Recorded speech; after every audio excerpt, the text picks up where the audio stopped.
Narito tayo ngayon upang matunghayan ang talaga namang nag-iinit at napaka-trending na latest issue ni Erica.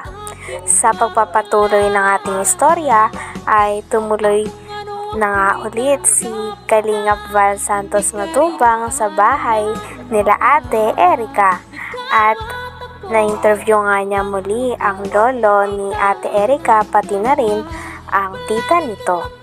Sinabi nga ng lolo ni Ate Erica na hanggang ngayon ay hindi niya pa rin makalimutan ang sinabi sa kanya na mukha daw silang kwarta o mukha daw silang pera. Sabi naman ng tita ni Ate Erica ay kaya daw siya talagang nag-video para malaman ng mga tao kung sino ang tama sa kanila. Wala ng tao dito, yun na nga, nagpunapatan lang ng konting tampo, pero hindi pa rin. Ano ko dun? Tapos kung ano pang binapato sa akin mukhang kwarta daw. Ako, Kami ang social media din, magulo po nila, baliktad po. baliktad nila. Kaya nga po ako nag-video niya kasi sobra na po yung mga ginagawa nilang kapwa-anuhan sa amin. Para po malaman po ng mga tao kung sino po sa amin tama. So, Po sa mga paratang po nila eh. Nandyan din po yung ebidensya na sinasabi nila sa akin, nandyan hindi ko ini-erase yung mga text. wala, nilinaw ko kasi meron siyang pinost sa social media at na marami nakabasa. Baka naman yung sinasabi niya, meron din katotohanan.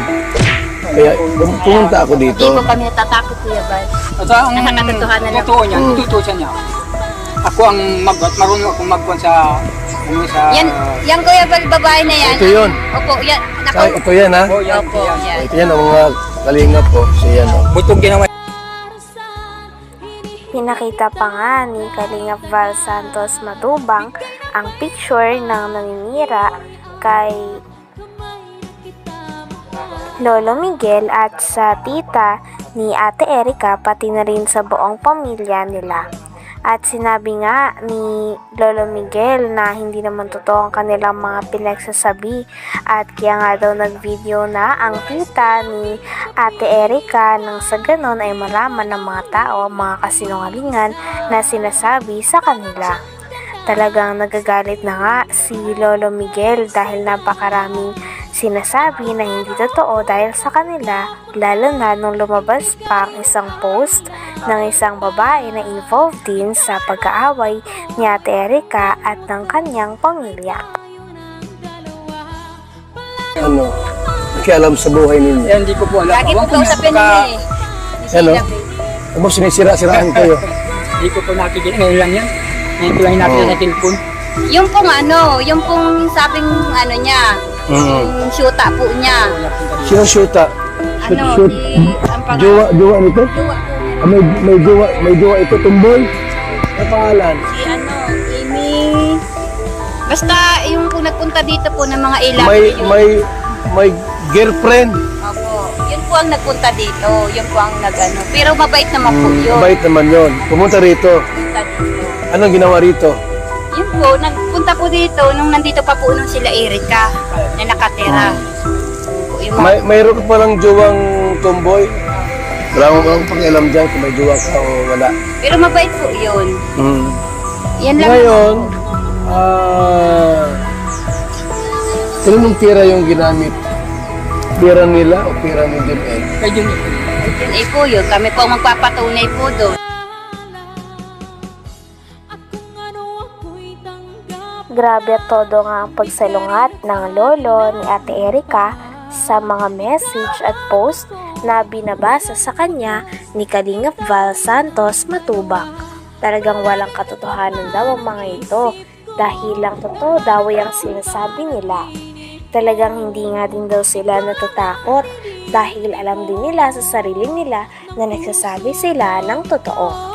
At kitang-kita din na naniniwala naman si Kalingap Val Santos Matubang sa sinasabi ng pamilya at lolo pati na rin ng tita ni Ate Erica. Grabe at patagal ng patagal ay mas lalo na nga umiinit ang mga balita tungkol sa issue ni Ate Erica. Sino nga ba ang talagang may mali sa issue na ito? Po, tumigil kayo kung ayaw ninyong malaman ang katotohanan ng mga tao na binabaliktad ninyo sa amin na wala namang kaming alam. Wala naman sa akin. Ayun, kasi andito lang po ako mga kalinga para i-clarify ito. Ayoko naman po na parang daldal ko tapos yung pala tama si N. Tunyacay Torres. Yan o. Hindi namin yung Eh, Lolo Migs, ano kaya yung topic natin dito? Diba, pera at ikaw ang may hawak yung pera, hindi si May. Dahil kayo ang bumili ng gamit. I have some evidence of what happened from the start. Yung pirang yun, ibinibigay lang sa akin para bumili ako ng mga mga gagamitan sa bahay. Pero nasa kanya ang pira, siya ang na-withdraw. Siya ang uli-uli yung mag-asawa sa dait. Doon na sila natutulog. Doon sila natulog. Pag makain sila at hindi gusto ulam dito, doon sila nakain sa dait. Sino? Yung sila? Mag-asawa. Sila May. Silang yung tatlo. Buhay Reyna. Sinabi pa nga sa post na talagang parang sobra na daw ang pamilya, lalo na ang tita ni Ate Erika at ang lolo ni Ate Erika sa kanya. Kaya naman pinagtatanggol nga ng post na ito si Ate Erika at ang kanyang ate. Talagang sabi nga ng lolo ni Ate Erika ay napakarami daw maling impormasyon doon at talagang pinaliwanag din ni Lolo Miguel ang kanyang sarili sa mga manonood. Talagang marami pa nga mga bagay na hindi nalilinaw tungkol sa issue na ito, kaya mareresolba pa kaya ang mga ito? Dahil nagagalit na nga talaga si Lolo Miguel pati na rin ang tita ni Ate Erika. Talagang habang patagal na patagal ay mas umiinit na nga ang issue nito. Sino nga ba ang tunay na may mali? Ang pamilya ba ni Ate Erika o sila Ate Erika at ang kanyang ate? Buhay rin na nga. Nangyayari. Ano? Talaga. Uuwihan dito ni isang mansanas, hindi man lang bigyan yung apo. Grabe naman. Ayun. Kaya po, kasi nungalingan po yung sinasabi po niya ni Amy Torres. Alam ko po na lagi yan kausap po ni May, magdamag-damag, magkausap po yan lagi dyan po sa kwarto. Yan po lagi ang magkausap.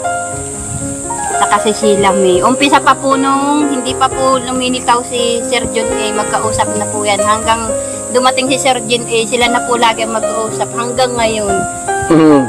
Sila po ang laging mag-uusap. Nasa likod po si Sheila May kay Amy Torres, siya po yung nagbibigay yata po ng update. Okay. Kaya kumakalat po.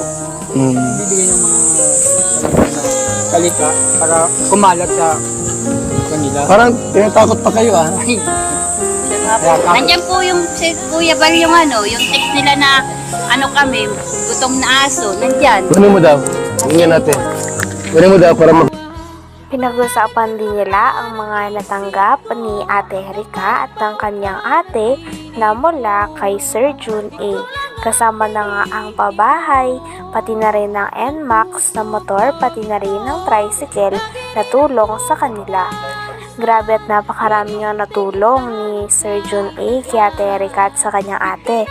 Ngunit ang masamang part lamang ay naiwan nga ang pamilya ni Ate Erika at hindi sila sinama sa bagong bahay at parang kinalimutan na lamang sila na parang pula.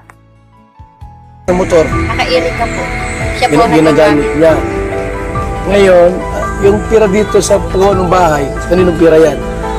Kay Sir Jordan rin na po po. So hindi lang Padalahan. 1 million ang nagastos niya. hindi ko pala Malaki. pesos yun. Mahigit ng 1 million yun. Ang alin? Ang halaga nun. Ang alin? Yung bahay ko yun. Itong bahay na ito, higit 1 million. Hindi ko makakapagod natin yung mga Ito kinuha po, ko mga nakikita. asawa nito. Yan. Ginawa ko O, ayun ang ebidensya. So tayo, kung tutusin, kung puntahin lahat, baka mga 2 million ang pirang binikawan ni Sila lang John A. nagpaganda. Baka higit hanggang loob ng bahay.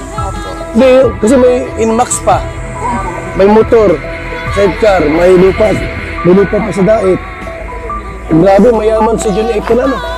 Kaya nga po sabi ko po, tumigil kayo kung ayaw ninyong malaman ang katotohanan ng mga tao na binabaliktad ninyo sa amin na wala namang kaming alam. Wala naman sa akin. Ayun, kasi andito. Hanggang dito na lamang muna ang ating napakainit, nagtitrending at talaga namang mas nakakaintriga na issue ni Ate Erika.